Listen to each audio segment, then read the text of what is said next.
Okay, sir. Welcome to the class, my dear students. We have started the chapter 2, structure of atom, and today we will discuss about the models of atom. We have already discussed in the last lecture that there are three fundamental particles: electron, proton, and neutron. Electron carry negative charge, proton carry positive charge, and neutron carry no charge. Mass of proton is 9.11 into 10 raised to power minus 31 kg.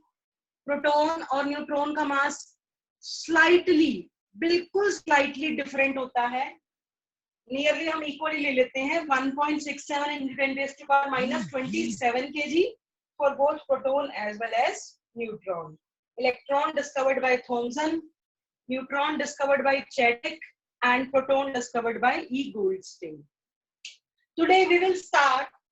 जब हमारे atoms की discovery होनी start हुई कि वो किस तरीके से अरेंज हैं, ये फंडामेंटल पार्टिकल्स कैसे प्रेजेंट हैं उसके अंदर, तो हमारा सबसे पहला काम करा थॉमसन ने इन 1904. So your first model was J.J. Thomson model of an atom. ये मॉडल आप ऑलरेडी 9th में पढ़ चुके हैं. आज का लेक्चर आप मोस्टली वैसे 9th क्लास में पढ़ चुके हैं. इसने क्या कहा, जो हमारा एटम है जे.जे. थॉमसन मॉडल ने 1904 में, आप ऐसे अच्छे से जानते हैं, he also discovered the fundamental particle electron. इसने क्या बोला, इस मॉडल का दूसरा नाम है वाटरमेलन, एप्पल पाई और प्लम पुडिंग मॉडल.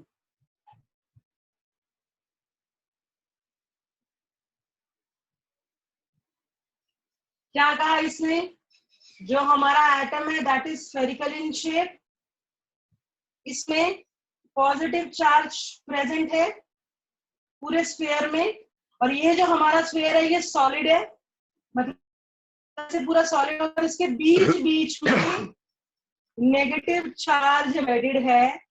ये इलेक्ट्रॉन की डिस्कवरी तो कर चुका था, इसलिए इसने इसे तो नाम दे दिया इलेक्ट्रॉन. अभी प्रोटॉन का इससे नहीं पता था, तो इसने इसे क्या बोल दिया, positive sphere.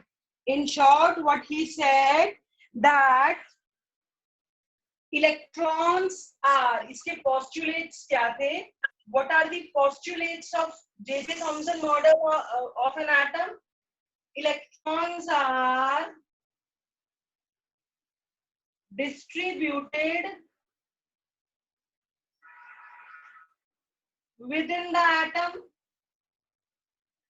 This is first postulate. सारे इलेक्ट्रॉन है वो एटम के स्फीयर में डिस्ट्रीब्यूट है. Second important point, net negative charge on electron. As you all know, electron is carrying negative charge. Net negative charge on electron is equal to total positive charge on an atom. ये तो बिल्कुल simple सा है. क्या कहा इसने कि जितना भी इलेक्ट्रॉन पे टोटल, मान लो 5 इलेक्ट्रॉन है तो 5 नेगेटिव चार्ज हो गया, तो उतना ही 5 पॉजिटिव चार्ज एटम के अंदर होगा. Second thing, this is also known as plum pudding model. बच्चों मान लो आप किसी बॉल में, पुडिंग मतलब कोई भी स्वीट डिश, ये कोई भी आपका बॉल है, इसके अंदर मान लो मैंने कोई भी डेजर्ट डाला. फॉर एग्जाम्पल मैं इसमें खीर लेती हूँ, राइस खीर. तो ये जो हमारा बॉल, सर्कुलर बॉल हो गया, सर्कल उसका स्क्वायर हो गया, उसके अंदर जो आपने खीर ली है वो हमारा white, that is positive sphere. और बीच बीच में मान लो आपने किशमिश डाली, दैट इज रेजिन्स, वो हमारे क्या हो गए, इलेक्ट्रॉन्स. तीसरा, it is also known as watermelon. जैसे कि आप देख सकते हैं, it's a season of watermelon, so I am also having it in my home. ये देखिए, ये आपका जो एरिया, ये जो आपका सर्कुलर एरिया है, ये आपका पूरा होगा एटम. ये जो pink area, that is the edible area, जो आप खाते हैं, जो जूसी एरिया होता है, ये हमारा पॉजिटिव स्फीयर. और ये आप सीड्स देख सकते हैं, ये जो बीच बीच में सीड्स हैं वो रैंडमली डिस्ट्रीब्यूटेड है, वो हमारे क्या हो गए, electrons. That's why it is also known as plum watermelon model. I hope it is clear to everyone. अब आता है इसकी ड्रॉबैक। अब देखिए क्या था, उस टाइम पर डिस्कवरीज चल रही थी, अब हर किसी की कुछ ना कुछ एडवांटेज और डिसएडवांटेज है, तो इस मॉडल की हम शॉर्ट कमिंग्स देख लेते हैं। ड्रॉबैक, शॉर्ट कमिंग्स, डिसएडवांटेज, ये सब एक ही बात है। Examiner can ask question in any form. So shortcoming of Thomson's model, क्या कमियां रही? सबसे पहली बात, इसने क्या कहा कि जो हमारे इलेक्ट्रॉन्स हैं वो एटम में स्टेशनरी है, मतलब वो रैंडमली डिस्ट्रीब्यूटेड है लेकिन वो मूव नहीं कर रहे। What he said, electrons are stationary, लेकिन आज के मॉडल में आप जानते हो कि जो हमारे इलेक्ट्रॉन्स हैं वो कॉन्टिन्यूअसली मूव कर रहे हैं around the nucleus. What he said, electrons are stationary, which is not the case of present atom. जो आज हम जानते हैं एटम कि उसमें इलेक्ट्रॉन्स शेल्स के अंदर घूम रहे हैं, स्टेशनरी नहीं है। इसने बोला इलेक्ट्रॉन्स रैंडमली स्टेशनरी डिस्ट्रीब्यूटेड है, मतलब वो मूव नहीं कर रहे। दूसरा इसने क्या कहा कि जो हमारा एटम है वो सॉलिड स्फीयर है। जैसे मान लो हमारा केक है, पॉजिटिव स्फीयर है जिसमें पॉजिटिवली चार्ज सब जगह है, लेकिन ये भी हमारा केस नहीं है। हम जानते हैं हमारे एटम के अंदर सेंटर में ही सिर्फ पॉजिटिव चार्ज प्रेजेंट है और most of the space inside the atom is empty. लेकिन इसने क्या कहा कि सारा स्पेस अंदर से भरा हुआ है, तो ये यहाँ गलत साबित हुआ। He was wrong in these two postulates। इसने क्या बोला कि पॉजिटिव चार्ज सब जगह प्रेजेंट है, लेकिन ऐसा नहीं है। तो इसने बोला जो हमारा एटम है वो जैसे सॉलिड की तरह है, पूरा भरा हुआ है, लेकिन 99.9% space inside the atom is empty. तो ये मॉडल फेल हो गया।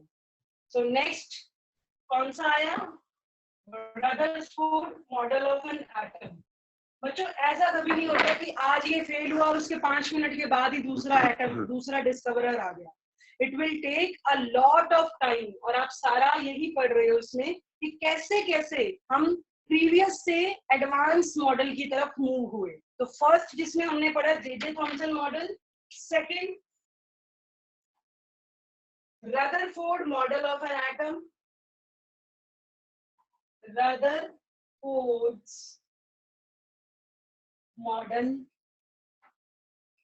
और अल्फा स्कैटरिंग एक्सपेरिमेंट और न्यूक्लियर मॉडल और प्लेनेटरी मॉडल।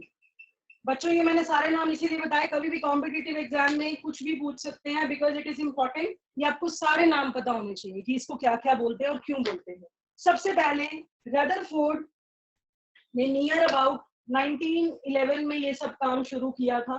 पहला मॉडल 1904 में आया था, जे थॉमसन मॉडल।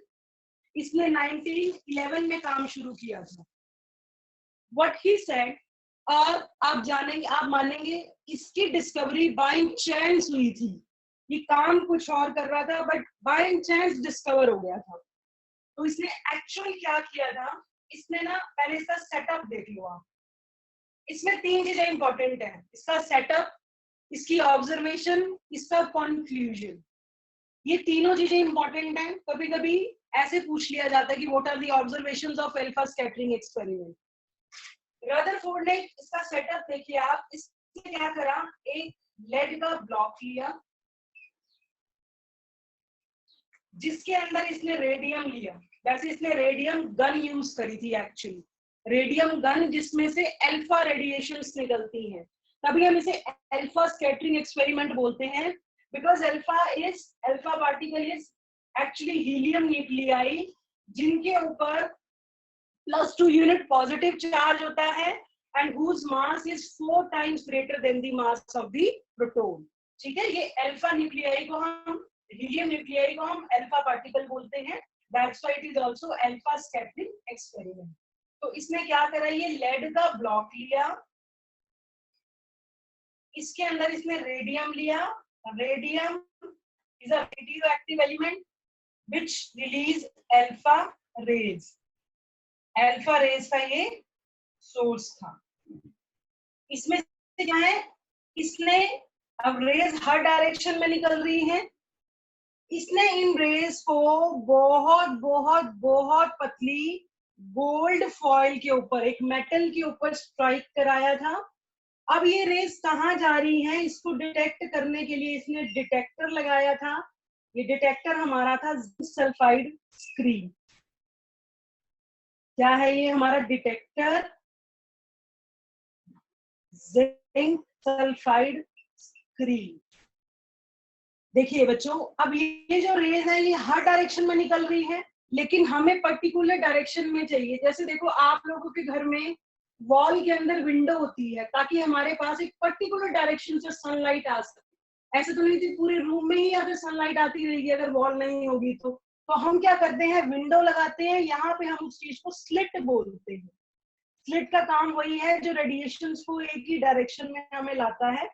यहाँ वाली डायरेक्शन हमें नहीं चाहिए, हमें रेज यहाँ से इस डायरेक्शन से चाहिए. तो क्या करा इसने, लेड ब्लॉक के अंदर रेडियम लिया which is a source of alpha rays. यहाँ से अल्फा रेज निकली, इसने इनको गोल्ड फॉइल के ऊपर स्ट्राइक कराया. तो व्हाट ही ऑब्जर्व, पहले सेटअप समझ आ गया. ये हमारा डिटेक्टर है, that is your zinc sulphide screen. ये स्लिट है, ये लेड ब्लॉक है, ये रेडियम अल्फा रेज का सोर्स है, ये गोल्ड फॉइल है बहुत बहुत बहुत पतली. आप सिल्वर भी ले सकते हो. Setup clear. अब मैं जाती हूँ इसकी ऑब्जर्वेशन पे.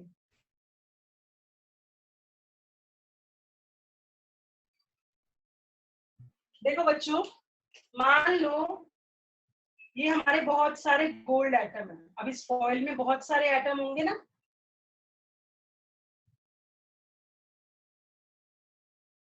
तो ये मान लो हमारी आ रही है alpha raise.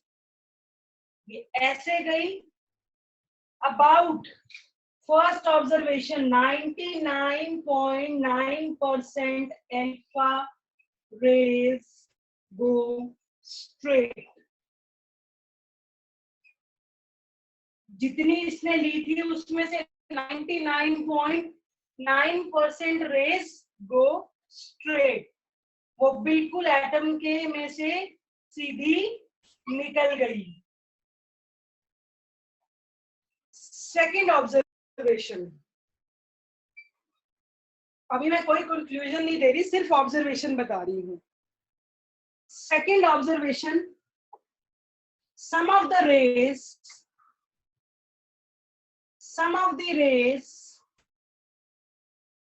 deflected by some angle.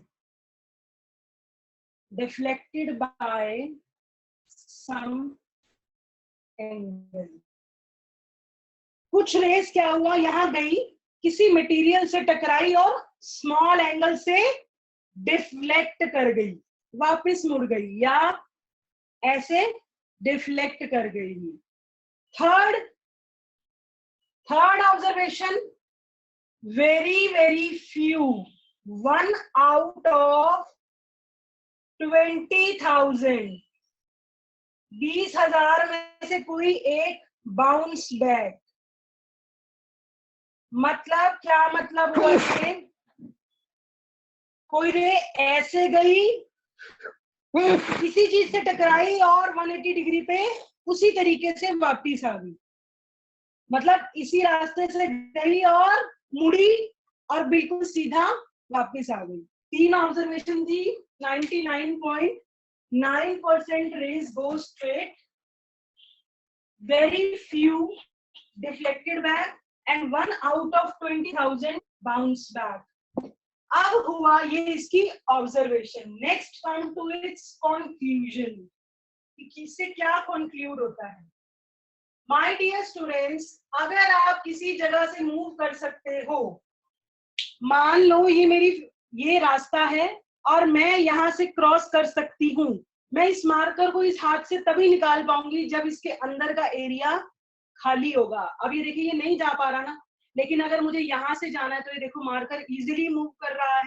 तो first observation is most of the space, first result, inside the atom is empty, जो कि थॉमसन ने गलत कहा था। उसने कहा था कि सब जगह पॉजिटिव स्फीयर है। तो most of the space inside the atom is empty, पहला।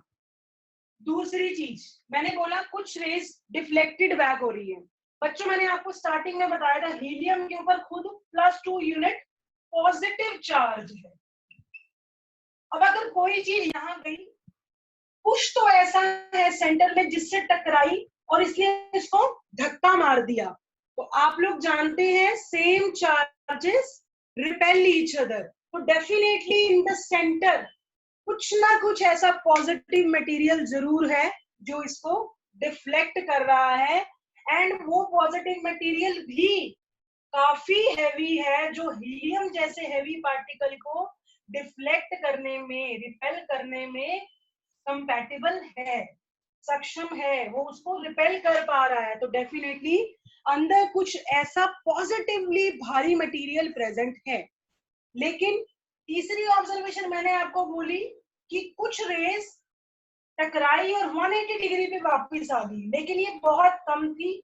इससे ये पता चलता है जो हमारा अंदर मटेरियल प्रेजेंट है वो बहुत ही थोड़ी सी जगह में प्रेजेंट है, बहुत स्मॉल एरिया में कॉन्सेंट्रेट है। तो ये थे इसके कंक्लूजन। अब रदरफोर्ड मॉडल सबसे ज्यादा जाना जाता है डिस्कवरी ऑफ न्यूक्लियस के लिए। इसने अल्टीमेटली क्या कहा कि जो हमारा सेंटर ऑफ एटम है उसे हम बोलते हैं न्यूक्लियस, और इसके अराउंड हमारे इलेक्ट्रॉन्स रिवॉल्व कर रहे हैं, जिसे हम बोलते हैं extra nuclear part. This is our nuclear part where neutron and proton are residing, and the total positive charge on an atom is due to proton, because you already know neutron is carry no charge and electrons are revolving in extra nuclear part. That's why it is also known as nuclear model. अब इसे हम planetary model क्यों बोलते हैं? Because ये solar system से derive है। Here your nucleus is working like a sun and electrons are working like a planets. Revolving है ना ये भी, तो planets में revolve कर रहे हैं, इसीलिए इसे हम planetary model भी बोलते हैं।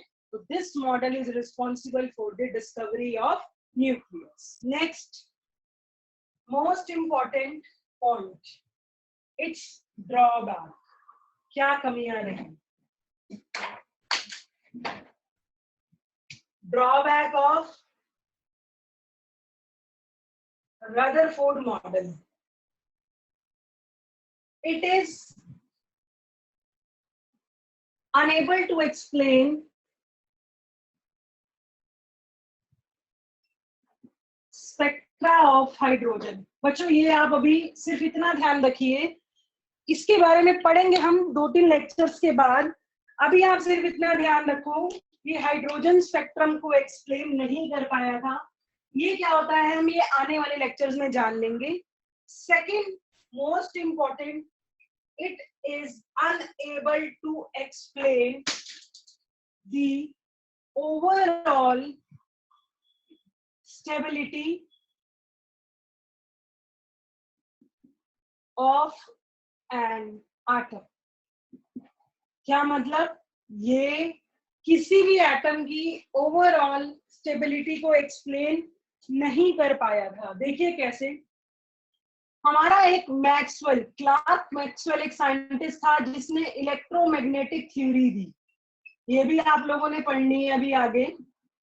According to him, every moving charge particle radiate energy. Every moving charged particle radiate energy. इसने क्या कहा, कोई भी मूविंग चार्ज पार्टिकल होगा वो एनर्जी रिलीज कर रहा है. और हमारे रदरफोर्ड ने क्या कहा था कि ये न्यूक्लियस है, इसके अराउंड इलेक्ट्रॉन्स रिवॉल्व कर रहे हैं. बच्चों न्यूक्लियस तो फिक्स है, लेकिन जो ये इलेक्ट्रॉन्स है इसके अराउंड शेल्स में, ये जब घूम रहे हैं एक सर्कुलर एरिया में, तो ये चार्ज पार्टिकल है, आप लोग जानते हैं इसमें -1 चार्ज है, तो धीरे धीरे धीरे हर स्टेप पे इनकी एनर्जी कम हो रही है और अल्टीमेटली इनको न्यूक्लियस के अंदर गिर जाना चाहिए, लेकिन ऐसा नहीं होता. तो रदरफोर्ड इस कॉन्सेप्ट को एक्सप्लेन नहीं कर पाया था. इसे लेटर और आगे आप बोहर्स मॉडल में पढ़ोगे. ये मेरे हिसाब से आप लोगों को आज के ये 2 मॉडल क्लियर होने चाहिए. इसमें कोई डाउट? वैसे आप ऑलरेडी 9th में भी पढ़ चुके हैं, ये सिर्फ एक आपका रिवीजन था. इसके बाद जो कुछ इंपॉर्टेंट टर्म्स है रदरफोर्ड मॉडल से रिलेटेड, मैं वो बता रही हूँ.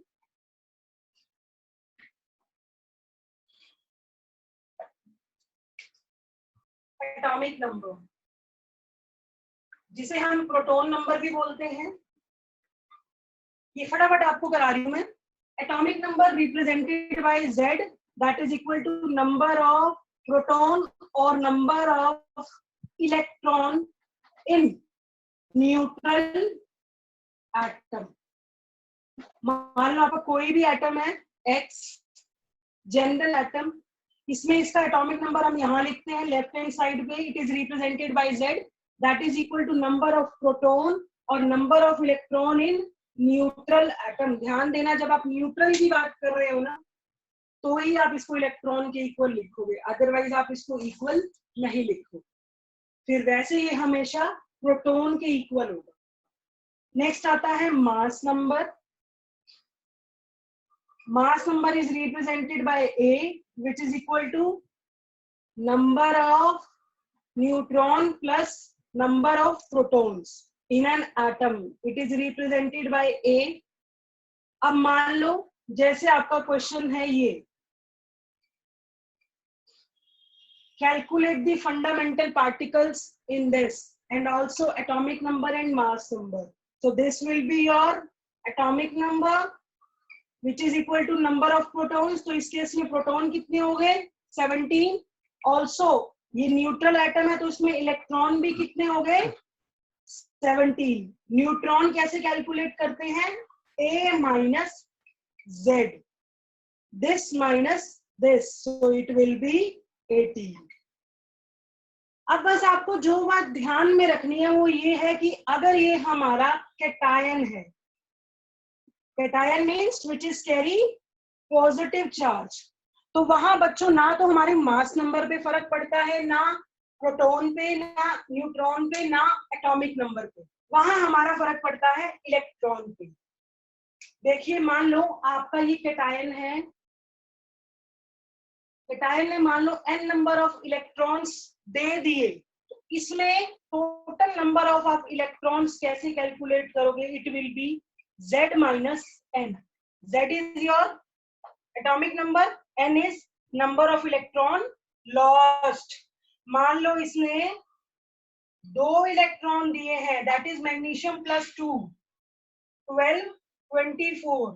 वैसे इसमें नॉर्मल में इलेक्ट्रॉन होते हैं +12, पर अब इसने 2 दे दिए तो atomic number -2, that will be 10. और इन केस ऑफ एनायन मान लो आपका ये है, so number of electrons is equal to Z plus n. यहाँ हम क्या कर देते हैं, ऐड. मान लो मैं यही केस ले रही हूँ, क्लोराइड आयन ले रही हूँ, तो वैसे न्यूट्रल में कितने इलेक्ट्रॉन होंगे? 17, लेकिन इसने एक गेन कर लिया, ये एनायन है, सो एटॉमिक नंबर +1, तो यहाँ पे हमारे इलेक्ट्रॉन आ जाएंगे 18. यहाँ तक कोई doubt? My dear students, you have already discussed the concept of isotopes, isobars, isotones and isoelectrons in chapter number 1. If you still face any difficulty in that topic, please discuss it with me. Now your problem session. If you are having any problem, then please ask me. Anybody? किसी को कोई भी दिक्कत है तो please बताइए, पूछिए बच्चों। नहीं है तो मुझे वो भी रिप्लाई दीजिए ताकि मैं आपसे न्यूमेरिकल कराऊं फिर मैं। Any one of you can speak up, please, fast. Any doubt? Yes ma'am. Ma'am जो आपने रदरफोर्ड जो मॉडल बताया है उसके अंदर एक बार सेटअप दोबारा बता दो। हाँ, एक मिनट। देखो बच्चों, हमने सेटअप में क्या करा, एक लेड ब्लॉक लिया, ठीक है जी। इसमें हमने radium source of alpha rays लिया, इसमें से रेज निकल रही है जिसको हमने गोल्ड फॉइल के ऊपर स्ट्राइक कराया, और इन रेज को डिटेक्ट करने के लिए कि ये कहाँ जा रही हैं, तो यहाँ हमने डिटेक्टर लगा दिया जिंक सल्फाइड स्क्रीन। और माय डियर स्टूडेंट, ये रदरफोर्ड को ये कैसे पता चलेगा कि ये रेज वापस में भी जा रही हैं? ये कुदरती इस डिटेक्टर को बाय चांस गलती से इसके पीछे ले गया था, गलती से, तो इसे पता चला था कि कुछ रेज वापस भी आती है इस डिटेक्टर से। एक्चुअली ये बाय चांस डिस्कवरी हुई, यहाँ इसने स्लिट लगाई थी ताकि ये रेज सब डायरेक्शन में ना हो, हमें जिस डायरेक्शन में चाहिए वहीं कॉन्सेंट्रेट हो। तो फिर ये बस रेज यहाँ स्ट्राइक करी थी। This was setup of Rutherford model. Any other doubt? Is it clear? Is it clear? जिसने भी पूछा था? Yes ma'am. Kindly speak up. Yes ma'am. Yes ma'am. Any doubt? Any doubt? Any doubt? Any doubt in the previous topic or today's topic? My dear students, I am expecting कि आप लोग इसके fair notes बना